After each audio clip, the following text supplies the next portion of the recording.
Binigyan din ng liderato ng Kamara na magsisilbing gabay ng Kongreso ang ulat ng Second Congressional Commission on Education o EDCOM-2 report para lumikha ng mga epektibong batas at polisiya para sa ikauunlad ng sistema ng edukasyon sa bansa. Nagbabalik si Vel Custodio.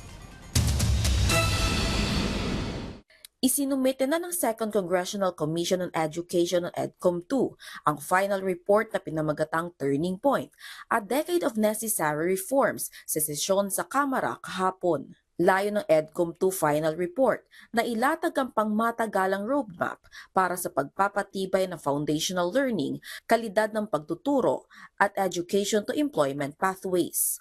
Ayon kay House Committee on Basic Education, Arts and Culture Chairperson at EDCOM-2 Co-Chair Roman Romulo, nadiskubre sa pagsusuri na hindi lang kakulangan sa resources, pero maging ang lack of coherence at national focus sa edukasyon ang nagiging problema sa sistema ng edukasyon sa bansa. Ilan pa sa mga suliranin sa edukasyon ay ang mass promotion sa mga mag-aaral.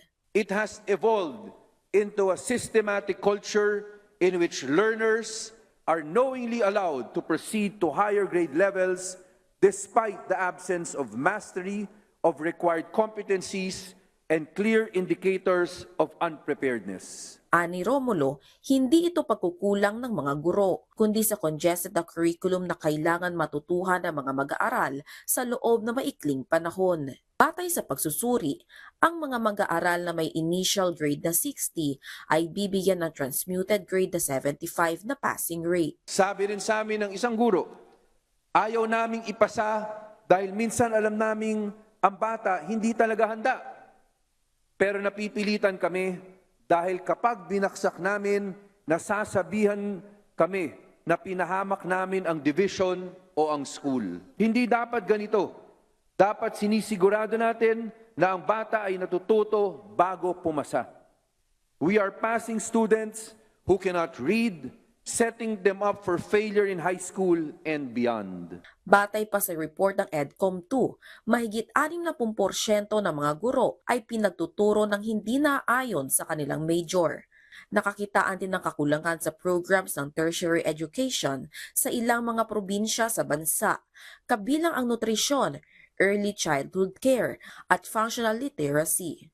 We saw a lack of strategic direction, where state universities and colleges expand programs without a unified national plan, with increasingly duplicated programs with local and private colleges and universities. Kasunod ng isinumiteng final report ng EDCOM-2, sinabi ni House Speaker Faustino Bogie III na magsisilbing gabay ng Kongreso ang ulat ng komite para lumikha ng mga epektibong batas at polisiya para sa ikauunlad ng sistema ng edukasyon.